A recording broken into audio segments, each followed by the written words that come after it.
Lane Kiffin yesterday.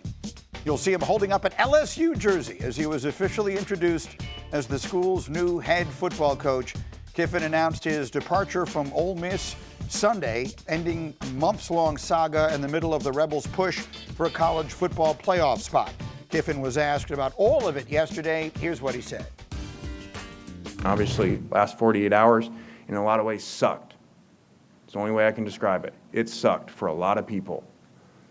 And there was no way to possibly do it, in my opinion, any better than we did from a timing standpoint, because it's a bad scheduling system of how it's set up, and eventually, hopefully, it gets like the NFL where you can't do that in the season and don't have to make those decisions. I'm never going to make a decision on money. And I'm telling you right now, I don't know what my contract is here. That's not very financially responsible, okay? I'm sure it's really good, okay? I don't know what it is, nor did I know at the other places what the numbers were. Because I said in the beginning, I told Jimmy Sexton, don't tell me the numbers, okay? I want to make a decision that has nothing to do with money for me. Now, tell me the numbers in the plan for what the money is for the players. Because that's everything in that area to me. Fascinating to say the very least. Paul Finebaum, Heather Dinich. Let's just start with that. Heather, what was your reaction to all of that?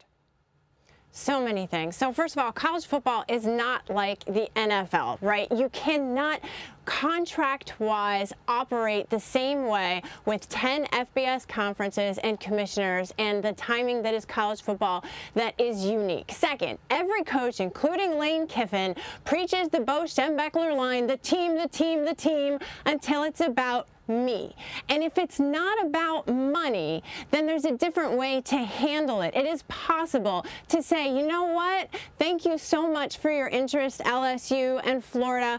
I'm going to focus on my team, and then we can have these conversations when I'm done. And if you can't wait for me to do that, then go ahead and move on. But that's what I need to do, is focus on this. This happens all the time in jobs across America. So there's a different way to handle it. Look at Kalani Sitake and Penn State right now. Our colleague Pete Thamel has reported there's mutual interest between the two. And you know what Sitake said? I got to focus on the Big 12 championship game. So don't tell me there's not another way to handle it. He's the coach at BYU right now, for those who don't know. Paul, the big picture take from you before we get into some of the specifics. Well, the big picture take is you saw in that clip of Lane Kiffin why so many people despise him. Because that was one of the most disingenuous comments I have ever heard. Lane Kiffin with a straight face saying, I don't know what I'm making. All I care about is the player. Everyone knows what he was making. He could get $12 million from Ole Miss, $12 million from Florida, or $12 million from LSU. So Lane, you may have conned some of your friends around college football who have been speaking out for you, but it won't work in the real world. That was really pathetic what I just heard there. It's hilarious because I know what his contract was. So if I know how much money they were offering him and he doesn't know, seems like that's a difficult one to figure out. Okay, the schedule. Let me show it to you. People across the country who don't live and breathe college football every day are wondering, why do they need to do it now? Here's why, at least part of the reason why. Because in the 6 days between the end of the regular season, which was last weekend, and the conference championships, which is next weekend, is National Signing Day for high school recruits. That's tomorrow. Then, during the college football playoff, which lasts about a month, the transfer portal window will open. It opens the day after New Year's. There are reasons for this timing. It involves players being able to get onto the campus in time for the winter semester, winter quarter, or spring semester, however, depending upon the school. Yes, these are actually still students, although people will scoff at that very notion. So is the problem here, Heather, the calendar? And if so, what, if anything, can be done about it? No, the problem is not the calendar, because at the end of the day, this is a legal issue. You can't tell people when they can and cannot take jobs. This is an ethical and moral compass issue. The NCAA has already changed the transfer portal window. I don't sense any interest from leaders to change it again. This is just about the decision-making of these coaches. And by the way, Ole Miss is not the only one to lose its coach. I mean, look at Memphis, South Florida. This is happening all over the place, and it's a decision that the coaches are making. I guess it feels particularly stark because here's a team that's going to the playoff and losing its coach at the same time, which is why it's getting so much attention. And obviously, these are super high-profile people and high-profile jobs. Paul, is the calendar, in your view, a problem? And if so, is there anything they could do about it?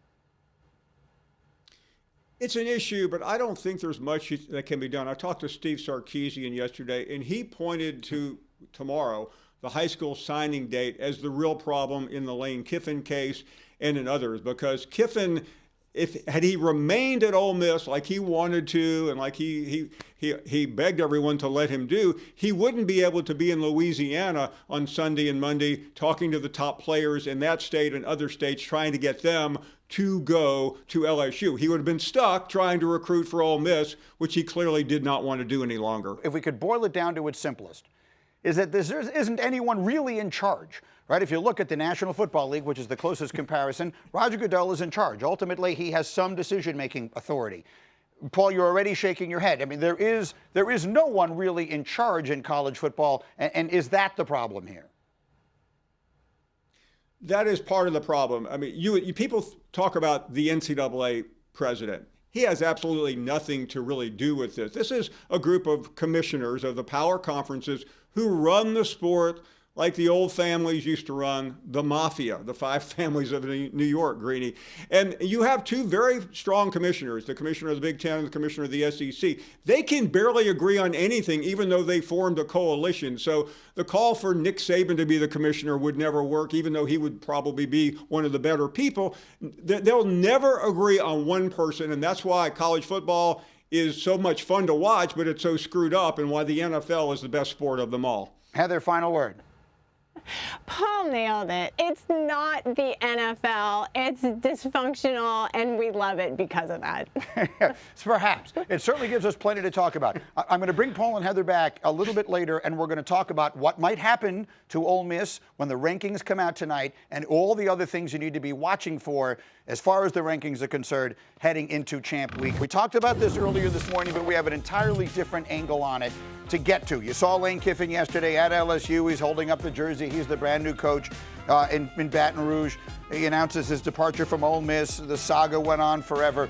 And earlier this morning, if you were not with us, we had Heather and Paul, and we talked at great length about the schedule and why these coaches are jumping at the time that they're jumping and what it all means in the bigger picture. I want to go to the littler picture now because this is important. We will get the penultimate rankings tonight, Heather. They are very important. What are you watching for as far as Ole Miss is concerned?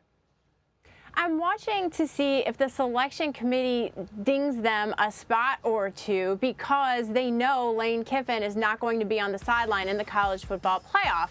And the selection committee protocol specifically states that they can consider the unavailability of key players and coaches that could impact a team's postseason performance. The bottom line is this: they might drop one spot. I still expect them to be in a position to host a first-round home game because the committee does not have any game film, any evidence of what this team looks like without Lane Kiffin. It's not just Lane Kiffin, though, right? Several coaches from the offensive staff are gone, so we don't know exactly what it'll mean. Paul, what's the right thing for the committee to do? To ignore the obvious, and that's Lane Kiffin. Now, the hard part of that is looking at Ole Miss with Pete Golding. Yes, I said it. Pete Golding as the head coach in the playoffs. He's a defensive coordinator. It is a major drop-off, Greeny, and I'm afraid they're going to look at that, but they should look at the football team as well as the coach because the football team has gotten them to this point. Lane Kiffin deserves credit, but not all the credit. Chambliss and many other players on this team are the reason why they went 11-1. Okay, the other things to watch for tonight, critically important, Paul, Miami and Notre Dame. It's what everyone is talking about. Where do you think it should fall tonight? Well, that was settled yesterday when Ron DeSantis, the governor of Florida, said you need to blow the system up if Notre Dame gets in there over Miami. I mean, obviously, there shouldn't be a debate about it. But in reality, I'm finding myself agreeing with the governor. I think Miami should be ranked over Notre Dame for the most obvious of all reasons. They beat them on the field. I realize it was 14 weeks ago, but that should matter. Heather, what are you watching for tonight with regards to that? Well, I'm watching to see if they creep any closer, because it's not just Notre Dame that they're being compared to. It's also the teams above them, BYU and Alabama. That's very important for people to understand, that they're not just on the computer like they are now in front of us, head to head, side by side. You've also got BYU and Alabama in the mix. So when you look at the resumes, they're very, very comparable. And the selection committee has a tiebreaker that considers head to head. But it is one of several things that they consider. But I will say, Miami has done everything the committee has asked it to do over the past couple of weeks, running the table, winning in style, and getting that consistency that they had lacked when they lost those 2 games to SMU. Actually hilarious. They have identical resumes. They played each other, and yet that doesn't seem to be what the committee is going to take into account. All right, finally, the Alabama of it all. Heather, they make the SEC championship game. They will play Georgia again. If they lose, do they get knocked out? It's a debate. It is 100% a debate that they could be in the same position they were a year ago, where they're the committee's top 3-loss team, but they get excluded during the seeding process to make room for 2 guaranteed conference champs. The crazy thing is, and this is what makes it so difficult, Alabama went to Georgia. They beat them there. They already did this. And yet, if they lose this game in the SEC conference championship, it does open the door for them to be excluded. And Paul, what people will say, and by people I mean me, is that they are then being penalized for playing in the SEC championship game, right? If you're going to have a championship game and you're going to penalize the loser, then you are incentivizing teams not to go play in these championship games. What's the right way for this to be handled, Paul? They have to ignore it. Otherwise, Greeny, they blow up the entire conference championship weekend. What is the point of all this? And I realize there's a lot of money to be made for everyone, including the network that we currently work for. But it would be a travesty to penalize a team for advancing to that point against a team you've already beaten on their home field. It would, I mean, it's hard to say you're going to make a bigger mockery of college football than we've already made over the last couple of days, but it would. Heather, final word. I understand what everyone is saying, but don't forget, when we talk about these 3-loss teams, Alabama lost to Florida State, Texas lost to Florida. It's not just these big-time games that are knocking them out, okay? There are bad losses on these resumes. Understood. But in this case, the Texas losses all came in the regular season. You want this, you got that. No way, watch them walk right past you. Run fast while you have the chance. Don't speak, let them look right at you.